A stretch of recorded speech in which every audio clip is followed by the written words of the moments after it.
오케이? 그러면 또 마지막 4시간 같이 살펴보겠습니다. 교재랑 오랜만에 싱크를 좀 맞춰볼까요? 그죠? 그래서 이제 그 어디쯤에 논의들이 여기에 이제 반영되고 있는가 라고 하는 이제 그 큰 틀에서 좀 이제 살펴볼 텐데 그 빅픽처를 위해서 그 목차를 통해서 상의를 이제 드리겠습니다. 왜냐하면 이제 지금부터는 이제 순차적인 전개라기보다는 이제 필요한 부분들이 이제 총동원된다. 이렇게 이제 보시면 이제 되고요. 현재로서는 이제 6장의 논의들이 이제 반영되고 있습니다. 6장의 논의들이 반영이 되고 있는데 이 5장과 6장 사이에서 우리는 딥러닝 소프트웨어로서 이제 텐서플로우와 같은 것들을 이제 도입을 했죠. 근데 여전히 이제 이 텐서플로우의 본질에 대해서는 직접 체험을 하진 못했고 이 텐서플로우를 추상적으로 사용할 수 있도록 해주는 이제 케라스를 통해서 편리하게 이제 사용하고 있습니다. 물론 이렇게만 아셔도 그 많은 일들을 할 수 있습니다. 텐서플로우를 직접 사용하기보다는 연산은 텐서플로우가 하는데 이제 케라스를 통해서 이제 활용하시면 텐서플로우를 정확하게 몰라도 웬만한 일들을 이제 많이 할 수가 있어요. 근데 또 그러면 그 한계에 봉착하게 되기 때문에 그래서 이제 우리가 이제 투자해야 할 만한 부분은 이제 케라스를 통해서 하는 건 알겠는데 그러면 이 둘의 관계는 어떤 것이냐 그리고 이제 파이토치는 또 어떻게 바라봐야 되냐 이런 점들이 이제 추가적으로 논의가 필요해 보입니다. 거기에 1시간 정도 할당을 하려고 합니다. 그렇고요. 그래서 이제 그런 부분은 교재에 없기 때문에 우리가 이제 그 자체적으로 이제 살펴보는 이제 중이고 그리고 어제 반영한 부분은 6.1절에서 매개 변수 이제 갱신 요런 부분은 이미 이제 반영을 했습니다. 그래서 이제 요 케라스에서 제공하는 옵티마이저즈의 다양한 것들이 이제 준비가 되어 있죠. 그래서 이제 SGD와 모멘텀을 활용할 수 있고 에이다그레드와 아담 뭐 이런 것들이 이제 있는데 그래서 이제 그 보통은 요새는 이제 그 최신에 가까운 최적화 기법을 사용하고 이미 이제 좋은 기법이라고 하면 웬만하면 준비가 되어 있습니다. 그래서 이제 웬만큼 주목할 만한 그런 그 기법이면은 요 케라스가 이제 구글에서 관리하고 개발하는 거기 때문에 그냥 이제 그 제일 잘 알고 빤히 쳐다보고 있어요. 자기들도 이제 계속 해야 되고 그러다 보니까 제가 이제 권장하는 거는 이런 겁니다. 이게 종종 굉장히 이제 열정이 넘치셔서 그 막 논문까지 막 뒤져보고 뭐 어떤 최적화 기법이 좋은가 뭐 이런 걸 직접 그 고민하시는 경우가 있는데 물론 뭐 당연히 하실 수 있다면 그런 것도 이제 중요하죠. 중요한데 이게 그 보통 딥러닝 연구하는 쪽이 아니라면은 굳이 그렇게까지 칠 필요는 없고 이 소프트웨어들이 그 구글도 이제 계속 많이 쳐다보면서 자기네들이 이제 이 논의를 끌고 가고 있기 때문에 뭐가 좋다라고 하면은 그냥 웬만하면 금방 반영이 돼요. 웬만하면 거의 다음 버전에 이제 반영이 되고 이 다음 버전이 나오는 속도를 따라가기 좀 힘든 정도예요. 거의 뭐 한두 달에 한 번씩 버전이 나오고 있거든요. 텐서플로우가. 그래서 지금 우리가 사용하는 텐서플로우 버전이 2.13 버전인데 지금 최신 버전이 2010 2.17 버전인가 이제 그렇거든요. 그래서 이제 한 1년 정도 지금 이제 지났는데 최신 버전이 좋기는 한데 그 로그들에서 워닝이나 경고가 좀 많이 나와요. 그 구글에서 제공한 도커 이미지를 사용해도 그렇더라고요. 그래서 이제 그 텐서플로우의 기능은 괜찮은데 그 내부의 엔비디아 이제 쿠다랑 좀 호환적인 측면에서 뭐 이런저런 다듬은 점이 있는 것 같아요. 그래서 우리가 이제 그런 어떤 최신의 기능들이 다 필요하지 않기 때문에 현재로서는 저도 그 한 그 텐서플로우 버전이 나올 때마다 도커에서 갱신해가지고 다 테스트를 해보거든요. 이게 이제 동작은 하는지 기존의 코드가 혹시 이제 하위 호환성에 문제가 없는지 뭐 이렇게 테스트를 하고 그 생각보다 노력이 정말 많이 듭니다. 지금 도커 이미지 이거 만드는데 제가 진짜 수십 시간 쏟았습니다. 수십 시간 이거 테스팅에 수십 시간 쏟았고 그렇기 때문에 그런 노력의 어떤 지배역으로서 이제 도커 이미지를 이제 제공해 드리는 거고. 그래서 아마 직접 하시면 금방 설치는 되겠지만 설치하고 이런 거는 뭐 금방 하실 수도 있는데, 이게 여러 소프트웨어들이 동시다발적으로 잘 동작하도록 버전을 정교하게 맞추는 게 생각보다 상당히 좀 힘듭니다. 그 뭐 콘대로 되는 거 아닐까? 그랬으면 좋겠어요. 이론적으로는 그래야 되는데 생각보다 그렇지 않거든요. 그래서 저도 생각보다 굉장히 많은 시간을 안정적인 도커 이미지를 만드는데 정말 시간을 많이 쏟았고, 뭐 누적 시간 수백 시간인 것 같아요. 쏟았고. 그래서 이제 그런 측면에서 여기에서 나오는 논의는 어제 이제 반영이 이제 됐다, 이렇게 보시면 되고, 가중치 초기값 좀 중요할 수 있죠. 근데 이제 가중치 초기값은 지금은 약간 막다른 골목이에요. 네, 그래서 그냥 기본값을 사용을 하고 있기 때문에 이거는 이제 좀 연구를 좀 더 기다리고는 있는데, 종종 이거를 조정해서 결과를 얻는 경우도 가끔 있습니다. 있고, 그래서 아예 무시는 할 수는 없는 이제 상황이고, 6.3절의 이 배치 정교화는 되게 중요한 기법인데, 이 기법은 딥러닝, 정말 이렇게 계층이 많은 딥러닝에서 이게 효과가 있어요. 그래서 이제 지금 이렇게 얕은 그런 신경망들에서는 이 배치 정교화를 뭐 넣어도 그만, 안 넣어도 그만, 약간 이런 느낌이에요. 그래서 이 배치 정교화의 효과는 아마 이제 심화 과정에서 이제 좀 깊어지는 그런 신경망들을 이제 할때 이제 보시게 될 거고, 물론 이것도 다 구현이 되어 있습니다. 그래서 이제 계층 하나 이제 추가하면 되기 때문에 어려운 내용은 전혀 아닌데, 이제 이거를 이제 활용하는 게, 다만 어, 효과를 좀 살펴보기에는 부족할 수 있다, 현재로서는 그렇고. 그리고 이제 지금은 6.4절하고 6.5절의 고민에 대응합니다. 왜냐하면 이제 오버피팅과 가중치 감소, 뭐 그리고 검증 데이터 하이퍼 파라미터 최적화, 뭐 이런 얘기인데, 그러면 여기에 있는 이제 6.5, 6.4절의 이제 키워드인 이제 오버피팅, 이거를 이제 같이 한번 먼저 확인을 해보겠습니다. 그래서 이제 우리가 이제 고민하는 게 이건데, 그래서 이제 215페이지로 이제 가서 확인을 해보겠습니다. 이게 이제 6.4절에서 바른 학습을 위해 라고 하는 이제 부분이고, 기계 학습에서는 이제 과적합이 보통 이제 문제가 이제 된다 라고 하는 점입니다.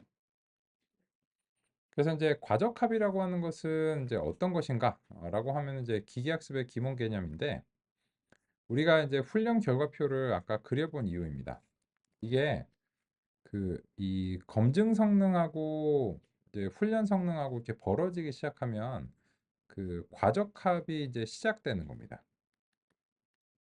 그러면 이제 훈련 점수는 계속해서 이제 올라가는데, 검증과 시험 점수가 오히려 이제 반대로 같이 올라가지 못하거나 아니면 오히려 떨어지는 경우도 있습니다.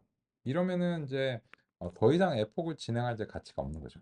그렇고, 그래서 이제 그런 상황들은 이제 언제 발생하냐면, 여기서 이제 대응해서 보시면 215페이지 6.4.2절에서 매개 변수가 높고 표현력이 높은 모델, 그리고 이제 훈련 데이터가 이제 적은 모델, 이런 이제 두 가지 상황에서 이제 많이 발생하는데, 그래서 우리가 이제 매개 변수를 늘리는 방향으로 한번 해볼게요. 그러면 이제 이렇게 하시면 돼요. 이게 아까 이런 얘기를 이제 드렸죠. 이 784짜리의 이제 벡터를 예전에는 50개 정도로 이제 했는데, 과연 그게 정보가 더 밀도가 높은데 그렇게 하는 게 바람직하냐. 그래서 이거를 잠재적으로 늘려야 될 가능성을 제가 이제 소개를 드렸습니다. 이게 얼마가 돼야 될지는 몰라요. 얼마가 될지는 모르고, 그런 이유 때문에 실험을 여러 번 해볼 수밖에 없는 거예요. 이 대단히 이제 실험적인 이제 접근이고, 그래서 이제 얘네들을 만약에 이 784로 이거를 해버리면 어떻게 될까요? 첫 번째 계층은. 이거는 이제 극단적인 경우로 한번 생각해 보는 건데, 이거는 너무 많아요. 제 생각에는. 왜냐하면 이제 x가 1부터 784까지가 있는데, 요 픽셀 하나당 퍼셉트론을 하나를 할당하겠다는 거거든요. 그러면은 이제 뭐랑 비슷하냐면, 고객이 되게 많은 회사인데 고객 한 명당 상담사를 한 명씩 두겠다는 그런 계획하고 비슷해요. 그거는 바람직하지 않잖아요. 그죠? 그러면 정말 맞춤형 서비스죠. 그냥 고객 한 명당 상담사가 한 명이야. 그러면 대부분의 상담사는 놀겠죠. 그래서 이게 그 고객의 수와 뭐 고장률과 뭐 이런 그 통계에 따라서 이 적당한 최적의 값을 때 해야지 고객도 만족하면서 그 상담 센터를 운영하는 비용도 최적화를 할 수 있을 거 아니에요.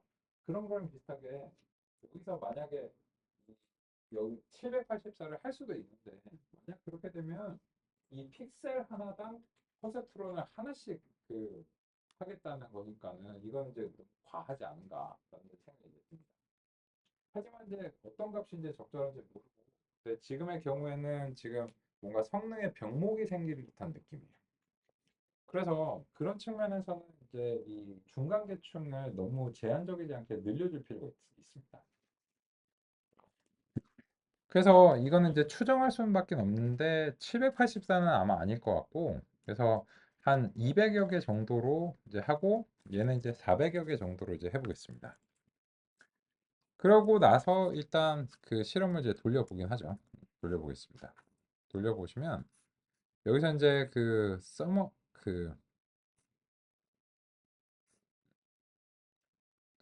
10번 이제 나왔고 보시면 일단은 소폭의 상승이 있었어요. 에큐러시가 이제 88로 아까에 비해서는 조금 이제 상승이 있었고 그래서 이제 그 88로 이제 늘리면서 모형의 이제 능력을 이제 향상시킨 거죠. 그런데 그러면 이제 여기서 위에서도 이제 보시면 위에서 이제 200하고 이제 400으로 했을 때 그 서머리를 이제 한번 살펴보겠습니다. 서머리를 살펴보시면 그러면 이제 이게 200하고 400이 되면서 매개 변수가 이렇게 이제 증가를 할 수밖에 없는데 이 수치가 이제 왜 나오냐면 이제 입력이 784이고 그 784짜리를 200개의 퍼셉트론이 처리를 하니까 이렇게 이제 되고 여기에 이제 200이 이제 나오는 거죠. 그리고 이제 이거는 이제 200 곱하기 400 하면은 이제 8만에 400이 더해져서 이제 다음같이 이제 나오는 거고 그리고 이제 여기는 400 곱하기 10 더하기 10 해서 이제 4010이 이제 나오는 거고 그래서 예전에 4만 5천 개의 규모에서 지금 25만 개의 규모로 증가를 했잖아요. 그러면 이제 거의 대략적으로 한 5배 이상의 이제 증가가 이제 된 겁니다. 그러면 이제 이렇게 그 능력인 이제 좀 매개 변수를 늘리는 이유가 무엇이냐 하면 이제 매개 변수를 늘리는 것은 지금처럼 그 요런 뉴런의 개수를 늘리면 거기에 따라서 늘어날 수밖에 없습니다.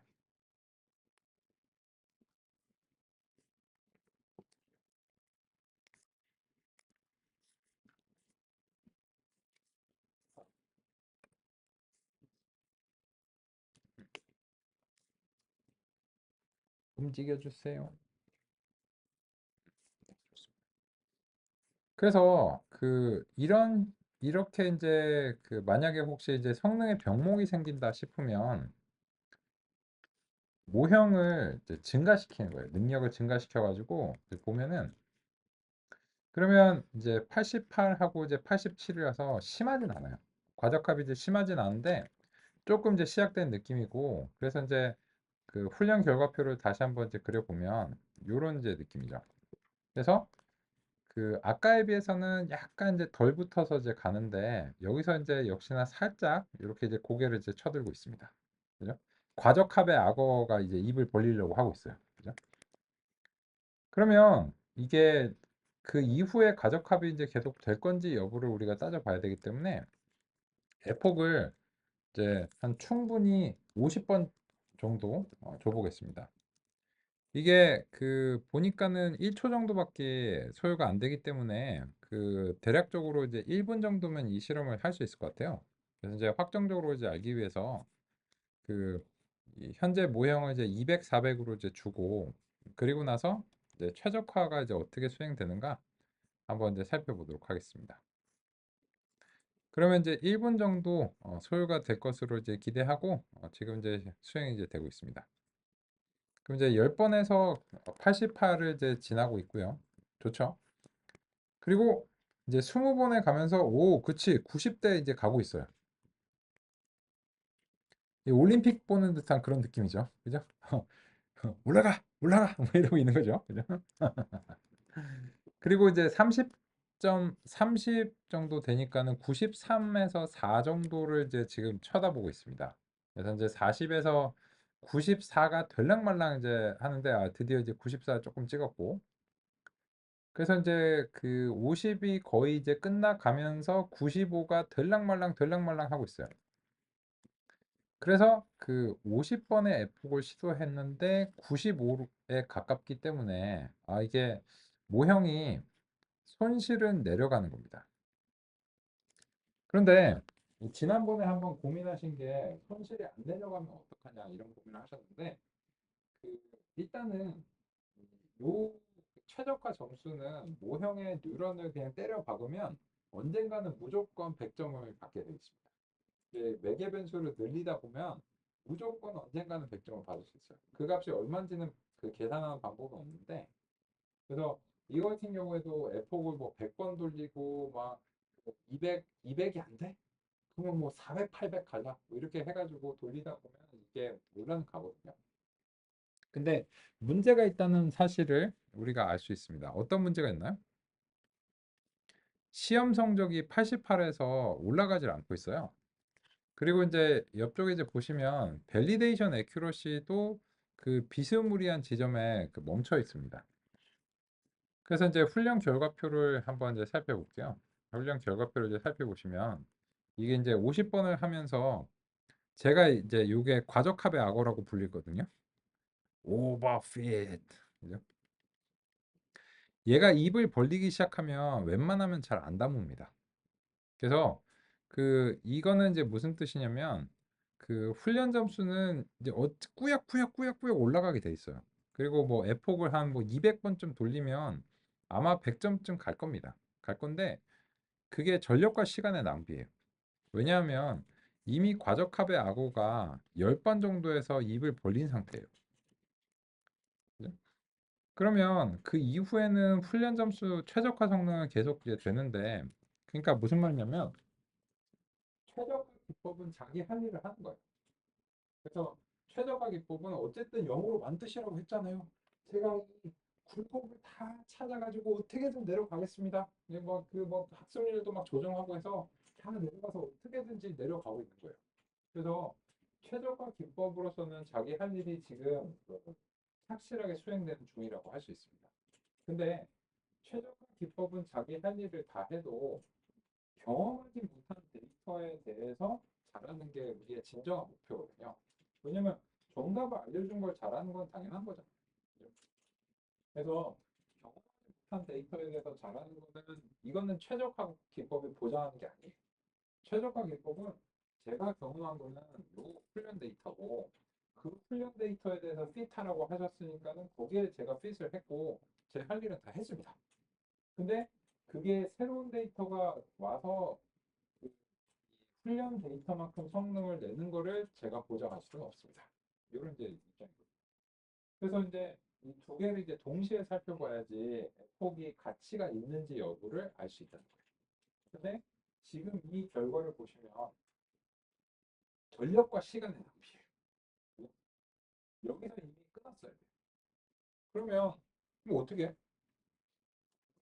그래서 이거는 대폭을 밀 게 아니고 고형의 근본적인 부분들이 이제 바뀌어줘야 된다라고 하는 것입니다.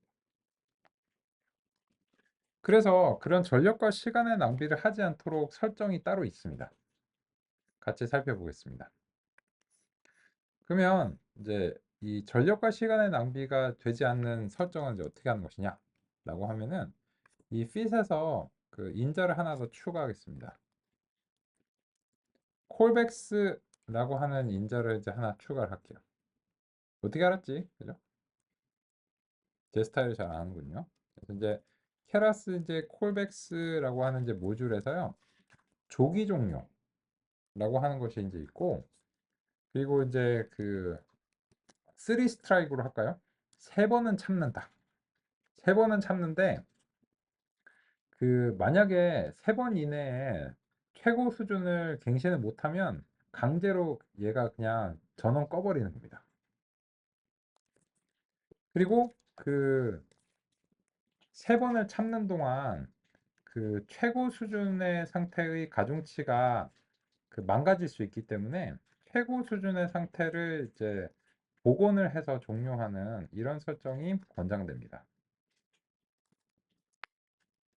그러면 이제 에폭을 그대로 50번을 주고서 다시 한번 이거를 실행해 보도록 하겠습니다. 다시 한번 자 이제 실행해 보겠습니다. 아까 1분 정도 소요가 됐어요. 왜냐면 딱 1초씩 걸리기 때문에. 근데 지금 조기 종료를 이제 걸어서 하면은 어디서 이제 끝날까? 라고 하는 점을 우리가 이제 한번 관찰을 해 보겠습니다. 지금 이제 20초 구간을 지나고 있는데 20초 조금 못 돼서 저 같은 경우에는 종료가 됐습니다. 에폭을 50번을 분명히 줬는데요. 그죠? 그 왜 그런가 밑에 가서 이제 한번 확인해 보겠습니다. 그럼 이제 출력을 이제 보시면 출력의 이제 마지막 부분을 보시면 이 50번을 하라고 했는데 17번에서 강제로 종료가 된 거예요. 왜 그럴까를 우리 이제 요 그 중간에 얘가 생략을 하기 때문에 비주얼 스튜디오 코드는 그래서 요 스크롤러블 엘리먼트나 아니면 텍스트 에디터에서 열어 보세요. 이렇게 이제 되는데 이 왜 그러냐면 출력이 너무 많으면 주피터 노트북의 크기가 너무 커지거든요. 그래서 이제 요 둘 중에 하나를 이제 클릭해서 이제 보시면 이제 됩니다. 텍스트 에디터에서 열기로 한번 이제 보겠습니다. 이게 이제 별로네. 스크롤러블 엘리먼트 이렇게 될 거예요. 그래서 이제 이걸 이제 그 스크롤 할 수 있게 좀 바꾼 다음에 스크롤러블 L로 이제 바꿔서 이제 보겠습니다.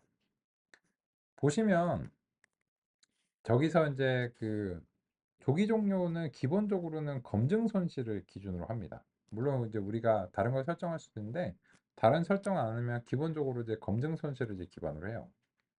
근데 얘가 이제 그 3번의 기회를 이제 줬거든요. 그러면 이제 이 네 번 이제 마지막에서 네 번째가 요게 이제 베스트인 겁니다. 그래서 저 같은 경우에는 이제 0.32 정도에서 이제 베스트 값이 나왔는데 그 다음에 이제 보시면 0.3296이에요. 얘보다 크죠? 그러면 이제 원 스트라이크입니다. 근데 한 번 참는다 이런 거예요. 그리고 나서 두 번째 보시면 0.3271이에요.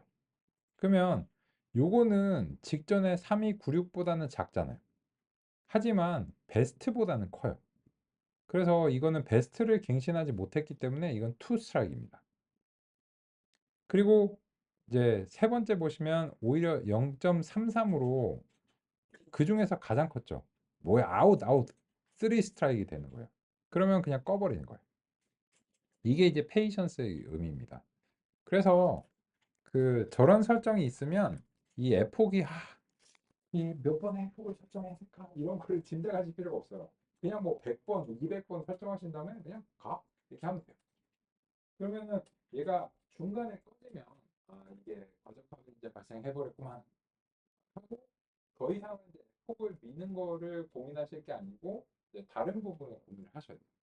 그래서 이제 지금 보면은 저 같은 경우에 20번 이전에 이제 그 베스트가 이제 달성이 됐고 그래서 실제로 보면은 이제 에큐러시가 90에 그 가까워졌지만 밸리데이션 에큐러시는 이제 90 아니 88에서 머물렀고 에큐러 실제 테스트 수능은 그보다 살짝 못한 87이 됐거든요.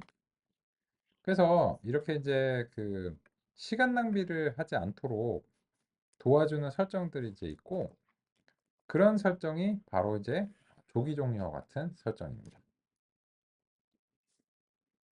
좋죠? 그죠? 그래서 이제 에폭은 그러면 이게 그 만약에 50번을 다 가면 어떻게 되는 거야? 그거는 제일 좋은 거야. 50번을 만약에 다 갔다는 얘기는 이 두 개가 이렇게 붙어서 내려갔다는 얘기거든요. 만약에 이게 그 조기 종료를 걸었는데도 F폭 50번을 다 소진했어요. 그러면은 추가로 F폭을 더 밀어봐야 돼요. 왜냐면 과적한 발생 안 했습니다 하니까는, 그러면 추가로 더 그래? 그럼 더 해봐 이렇게 해야 돼요. 얘는 이제 그더 밀어줘야 되는 건데, 조기에 종료되면은 이제 F폭이 문제가 아니라.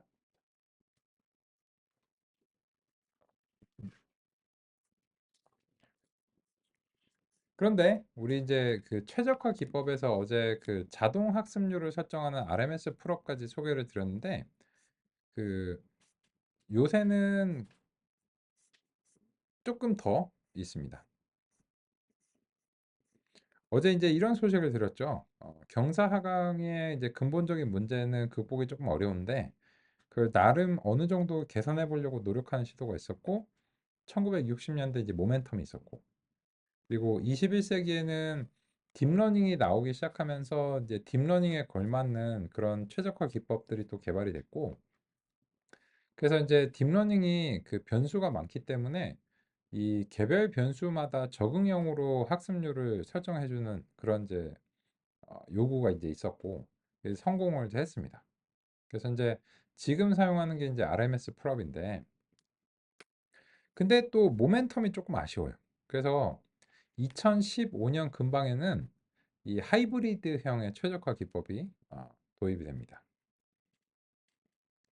모멘텀은 학습 속도를, 에이다 그래드 또는 곧바로 보완된 RMS 풀업은 자율 조정 학습률이 장점입니다. 두 방식의 장점을 융합해 2014년 아담이 개발되었습니다. 아담이라는 용어는 어댑티브와 모멘텀으로부터 만들어졌습니다. 두 방식을 조합해 종종 상당히 훌륭한 최적화를 수행합니다. 그래서 이후 기본 SGD와 함께 널리 사용되고 있습니다. 두 방식을 조합하다 보니 조절해야 하는 설정이 세 가지입니다. 조정해야 하는 하이퍼 파라미터가 많아진 것은 부담이지만 제한된 기본값들이 주로 사용되고 기본값들이 대체로 바람직한 편입니다. 요거는 그 이런 거죠. 그 점심 때 짜장면이냐 짬뽕이냐 고민된다면 짬짜면, 그죠? 그래서 짬짜면이에요. 그래서 적응형 학습률인데 모멘텀도 좀 아까워. 그래서 이 두 가지를 이제 조합해서 이름을 잘 지었죠. 아담이라고 이제 이름을 이제 지었습니다. 그럼 좋은 소식은 다 구현이 되어 있겠죠. 그래서 가급적이면 좋은 최적화 기법을 쓰시면 이제 도움이 됩니다. 근데 지금은 솔직히 그 최적화 기법의 문제가 아니에요. 왜냐면 그 이거는 이제 그 일단 그 논의를 마무리 드려야 되기 때문에 말씀을 드렸긴 한데, 일단은 최적화 기법이 문제면 이 손실이 안 내려가는 게 문제거든요. 근데 손실은 일단 잘 내려가요. 잘 내려가기 때문에 이거는 현재 문제는 최적화 기법을 바꾼다고 해서 해결된 문제는 아닙니다. 만 그래도 그 구형을 쓰실 필요는 없잖아요. 그래서 이제 RMS 풀업이 괜찮기는 한데 나쁘지 않고 이제 많이들 사용하는데, 그 요새는 아담을 2015년 이후에는 거의 기본적으로 많이 씁니다. 그래서 이제 2015년 이후에는 이제 권장되는 이런 이제 기법이고, 그래서 이제 혹시나 좀 차이가 있는지를 한번 살펴보기 위해서 이제 해볼게요. 그러면 이거를 도입함으로 인해서 잠재적 장점이 뭐냐면 이 조기 종료가 더 빨리 올 가능성이 있어요. 그러니까 모멘텀으로 시간을 좀 덜 낭비하면, 그래서 안 그래도 지금 실험을 되게 반복적으로 많이 해야 되는 상황이에요. 그래서 이제 가급적이면 실험을 빨리빨리 끝내야 되니까 이게 설령 성능을 개선을 못 해주더라도 실험 자체가 아까 뭐 17번이었으면 뭐 10번 초반 만에 끝낸다든지 이러면은 이제 좋죠. 그죠? 시간 덜 낭비하니까.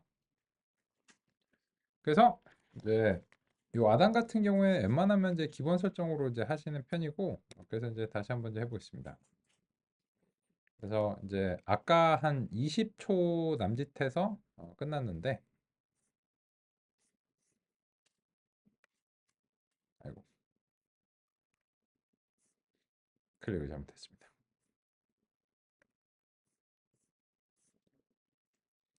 그러면 이제 그 비슷한 시간쯤에 끝났네요. 그죠?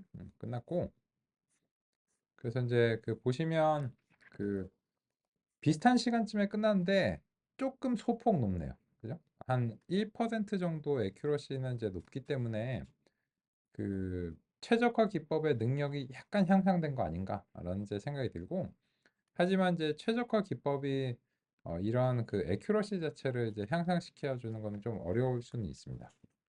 그러니까 테스트 쪽은 보장을 못하고 근데 대체적으로 아까에 비해서는 그래도 1%씩 좀 올라오는 느낌이에요. 그래서 이제 웬만하면 좋다고 하는 거를 이제 그 최신에 가까운 걸 쓰시는 거는 이제 좋습니다. 근데 여전히 우리는 이제 과적합의 악어바 입을 벌리기 시작했는데 이제는 그 여기서 이제 조기 종료가 된 거죠. 그러니까는 이제 악어가 입을 벌린다 싶으면 이제 쥐지치는 거예요. 옛날 용어죠. 그죠? 이 옛날 용어가 갑자기 생각난 게 제가 이제 아침에 오면서 그 팟캐스트를 들으면서 이제 출근을 하는 편인데 그 슈카월드 팟캐스트 이제 그 종종 듣거든요. 근데 오늘 그 올라온 주제가 그 PC방 그 산업의 감소 뭐 이렇게 주제였어요. 그래갖고 그걸 듣고 보니까 오랜만에 뭐 쥐지 뭐 이런 용어 생각이 나네요. 그래서 이게 그거가 이거 너무 쪽 걸릴 때까지 하는 거는 그냥 시간 낭비니까 그래서 그냥 이렇게 걸린다 싶으면 이렇게 지지치고 이제 나가는 거죠. 그렇습니다. 그렇고요. 그러면은 이제 우리의 이제 다음 고민에 대해서 이제 얘기를 해보죠. 자 이제 보시면 215페이지에서 그 논의하는 오버피팅이라고 하는 게 방금 전에 소개해드린 이 과적합의 악어입니다. 밸리데이션과 이제 트레이닝의 차이. 얘가 이제 입을 벌리기 시작하면은 이제 의미가 없어진다라고 하는 거고, 그래서 이제 이 교재에 대응하는 이제 그런 부분으로 같이 이제 살펴봤고, 이게 매개 변수가 많고 표현력이 높은 모델, 즉 이 유니츠의 개수를 늘리면 매개 변수가 증가할 수밖에 없겠죠. 그리고 계층의 개수를 늘리는 것도 또 이제 증가할 가능성이 있습니다.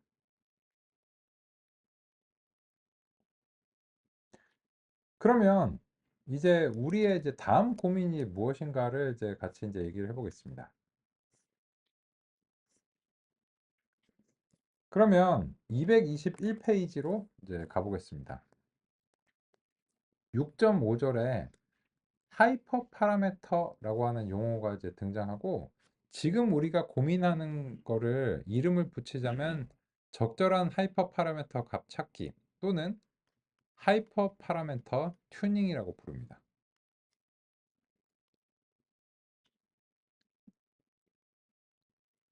그러면 하이퍼 파라메터라고 하는 용어는 좀 복잡한 용어인데 왜 굳이 이런 용어를 도입을 했는가? 그 점을 같이 한번 좀 고민해 보겠습니다. 여기서 이제 소개하는 것들을 이제 볼까요? 제가 말씀드린 대로 교재에서 정말 치명적으로 문제가 되는 거는 딱 한 부분이에요. 그 썸 스퀘어드 에러. 그 부분 빼고는 웬만하면은 이제 그 참조하시면 됩니다. 보시면 이 하이퍼 파라메터라고 하는 거 이제 줄여서 이제 그 HP라고 이제 부를게요. 각 층의 뉴런의 개수. 이거는 우리가 이제 유니츠, 히든 유니츠로 설정이 가능하잖아요. 배치 크기. 배치 크기 중요합니다. 어제 우리가 실험해 봤죠. 이게 배치 크기가 너무 작으면 손실을 제대로 측정할 수 없어서 경사의 방향이 잘못 측정돼요. 그러니까 이런 거죠.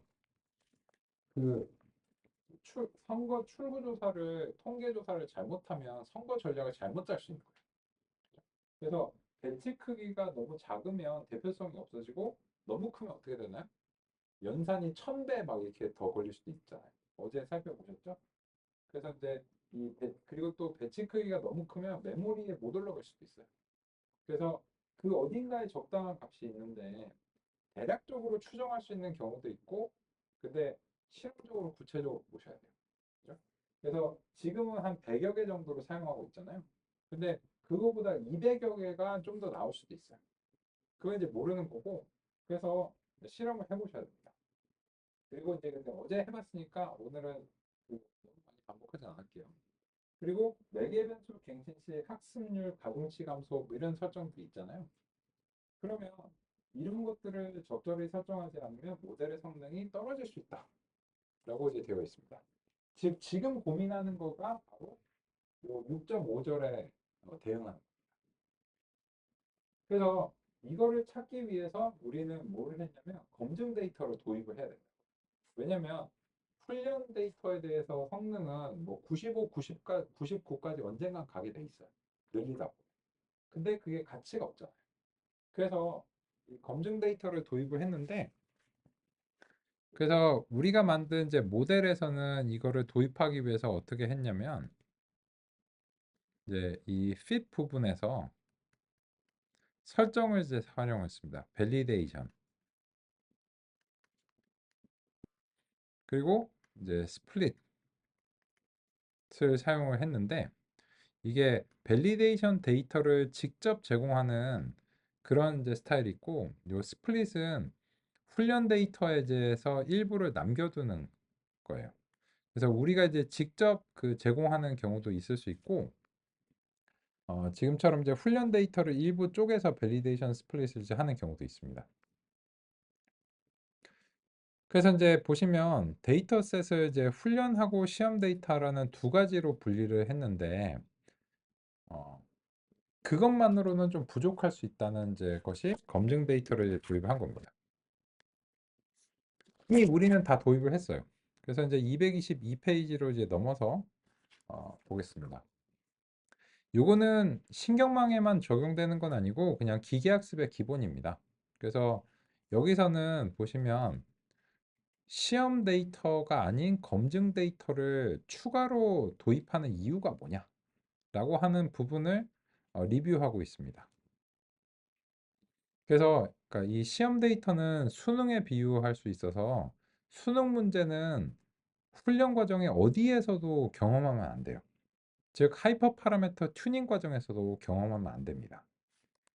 그래서 여기서 요약을 잘 해놨다고 생각하는데요.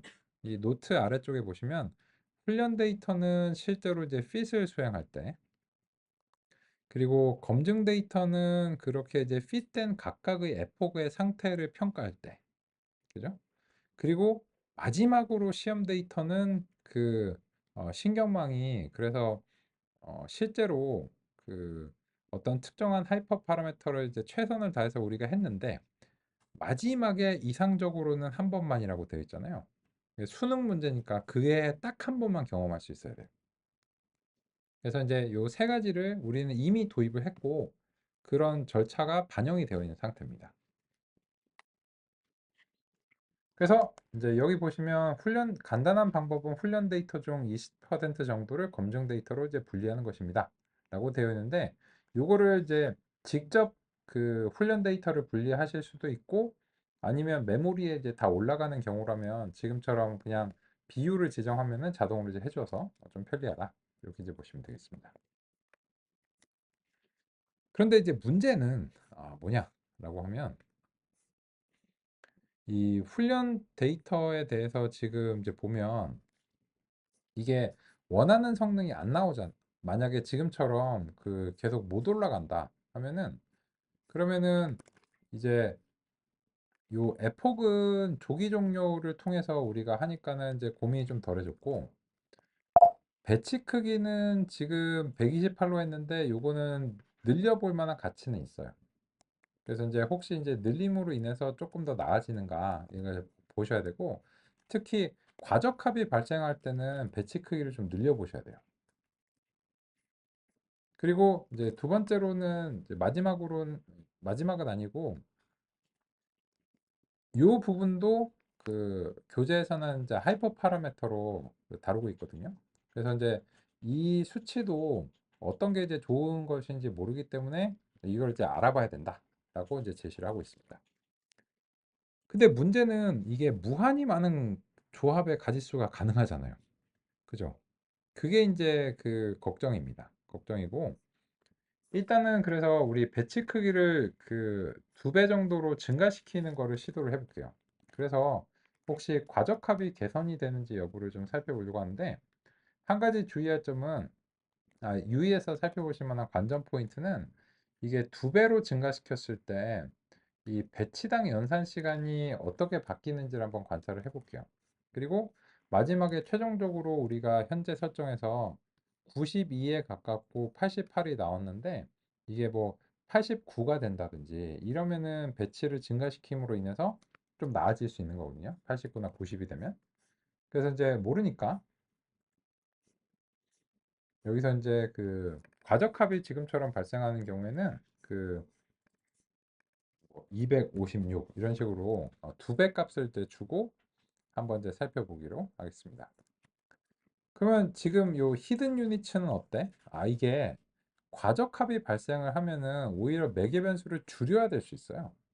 그래서 일단은 이게 그 어느 하나를 고정을 해야지 그 효과를 확인해 볼 수 있기 때문에, 일단은 얘를 먼저 늘려보고 얘는 지금 당장은 좀 고정을 하고 한번 해보고 나서 일단 유의미하게 뭐 달라지는 부분이 있는지 한번 보겠습니다. 이제 해보죠. 지금 요런 게 신경망의 고민이야? 맞습니다. 이게 그 어떤 특정한 데이터에 대해서 그 효과적인 신경망을 만드시는 방향성이에요. 이런 식으로 하시는 거예요. 근데 지금 보시면 이제 15초 만에 이제 끝났네요, 이번엔. 이제 과적합이 이제 발생했는데,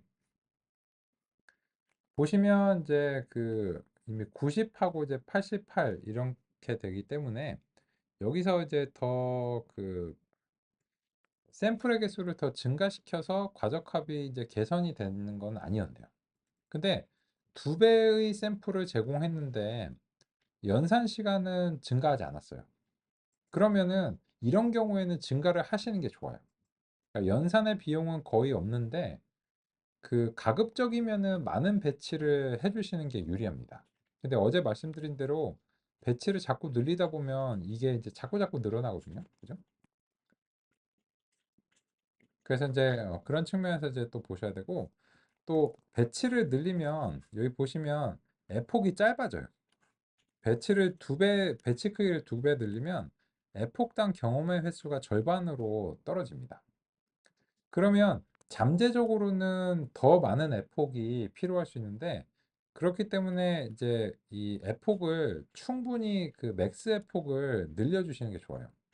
근데 어차피 50번 이전에 종료가 됐기 때문에 지금은 그걸 건드릴 필요가 없는 거죠. 그렇습니다.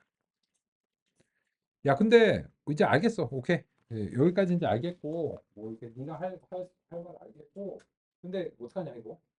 그 무한히 많은 조합 중에서 뭐가 좋은지 뭐 어떻게 알아? 이게 뭐 하고 그냥 계속 바꿔가면서 실험해? 결론은 일단은 그렇다입니다. 일단 대략적으로는 그렇다요. 대략적으로는 그렇다인데, 근데 그거는 너무 힘들잖아요. 그래서 이제 6.5.2절의 논의를 반영해 보고 싶습니다.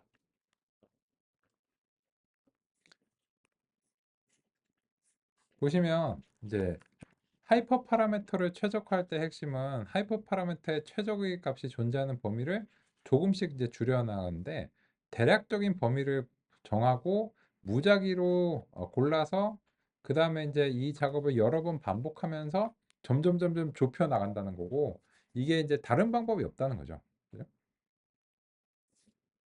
그런데 이게 무작위로 그 고르는 건 왜 그러냐 하면은, 이게 그 어, 일정한 간격으로 그 탐색을 하는 거를 이제 그리드 서치라고 합니다. 예를 들어서 이런 거예요. 100개 해보고 200개 해보고 300개 해보고 400개 해보고 하면 이제 이런 어떤 일정한 간격으로 이제 그리드를 이렇게 만들어 가지고 요거를 이제 소진시키고 이런 식으로 이제 하는 걸 그리드 서치라고 하는데, 이 신경망은 그 조합의 가짓수가 너무 많아서 이렇게 하면은 실험이 너무 오래 걸립니다. 그래서 여기 이제 보시면 하이퍼 파라미터를 최적화할 때 딥러닝에서는 며칠이나 몇 주 이상이 걸리는 것도 있기 때문에, 그냥 별로 안 좋은 값은 그냥 이 그리드 서치를 하는 것보다는 그냥 일찍 포기를 하는 것이 좋겠죠. 그죠? 그리고 이제 F폭을 작게 해서 1회 평가에 걸리는 시간을 단축하는 게 좋은데 이거는 조기 종료를 도입하시면 자동으로 되는 거니까 고민 안 하셔도 되겠죠. 그러면 이제 결과적으로 이제 어떻게 한다는 거냐? 넘겨보겠습니다. 그래서 보시면 224페이지에서는 요런 단계를 제시하고 있어요. 요거를 이제 그 랜덤 서치라고 이제 합니다.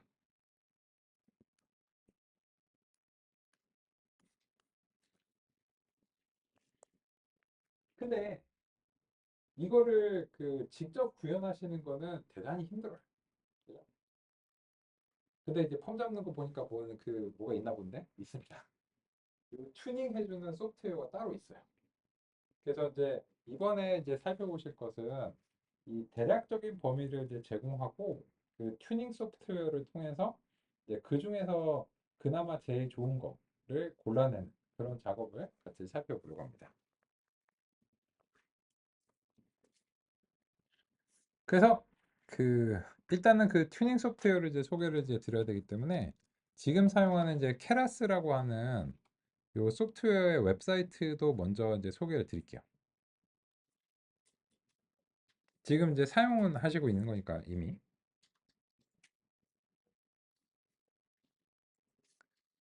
그리고 이제 여기서 이제 보시면 이제 그 API Docs 뭐 이렇게 있는데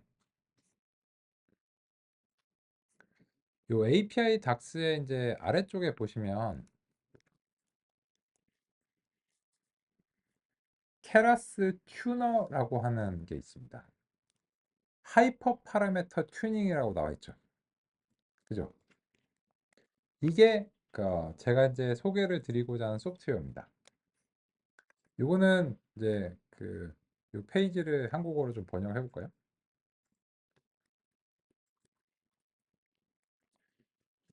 케라스 튜너는 하이퍼 파라메터 검색의 문제점을 해결하는 하이퍼 파라메터 최적화 프레임워크이다. 그렇죠? 그래서 직접 구현하실 필요가 없고 이 소프트웨어를 사용하시면 교재에서 소개하는 베이지안 최적화, 랜덤 검색 이런 것들을 할 수 있게 됩니다. 그래서 실질적으로는 그 실험을 많이 하는 수밖에 없지만 그 실험의 범위를 우리가 직접 관리할 필요는 없다는 거죠. 다행이죠. 그죠?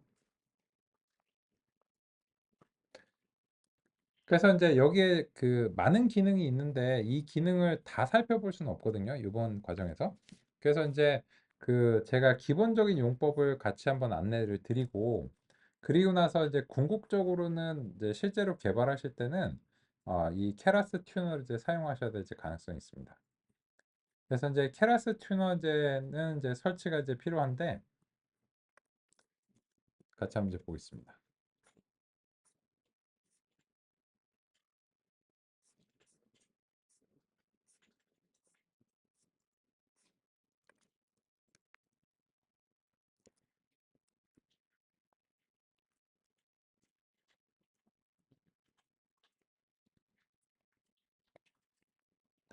일단 케라스 튜너를 요렇게 이제 가져오실 예정인데 요게 지금 이제 설치가 안 되어 있잖아요. 그죠? 그래서 이제 요 설치를 이제 안내를 이제 드릴게요. pip 인스톨하고 케라스 이제 튜너 요 느낌표를 이제 표시를 하시면 이거는 이제 쉘에서 이제 수행이 됩니다. 그래서 이제 어떤 파이썬 패키지를 추가적으로 설치하는 제가 제공하는 거 이외에도 추가적으로 설치가 가능해요.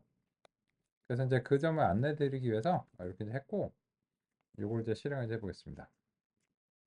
그러면 이제 보시면 제가 미리 설치를 안 해놨어도 원하시는 이제 파이썬 패키지가 있으면 그냥 이렇게 설치를 하시면 돼요. 그래서 이제 케라스 튜너를 다음과 같이 이제 해서 됐고 결과적으로 이제 케라스 튜너를 성공적으로 설치했다. 라고 하는 것을 이제 알 수 있고요. 그러면 이제 이거를 이제 수행하고 난 다음에 임포트문을 이제 다시 한번 이제 해보겠습니다.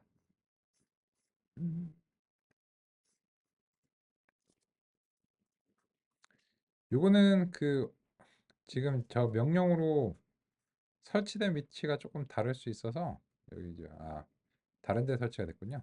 요거를 콘다 런 텐서플로우 또 캡처 이렇게 이제 해야 될 것 같습니다.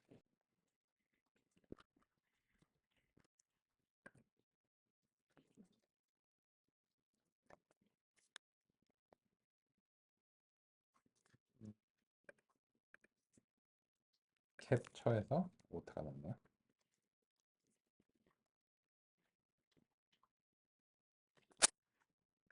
요거는 그 쉬는 시간 이후에 제가 다시 한번 확인 드리겠습니다. 콘다런 또 캡처.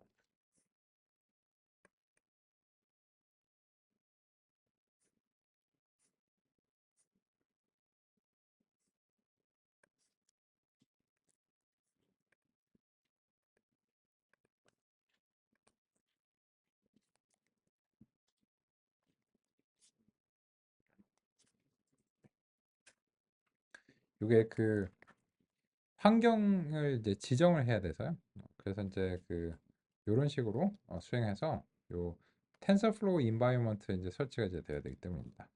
일단 이렇게 이제 하고 그리고 이제 그 이렇게 이제 하시고 나서 다시 해보면 이제 임포트가 이제 성공하는 걸 이제 확인할 수 있습니다. 일단 여기까지 살펴보고요. 쉬는 시간 이후에 이 케라스 튜너를 활용해서 튜닝하는 방법에 대해서 같이 알아보도록 하겠습니다.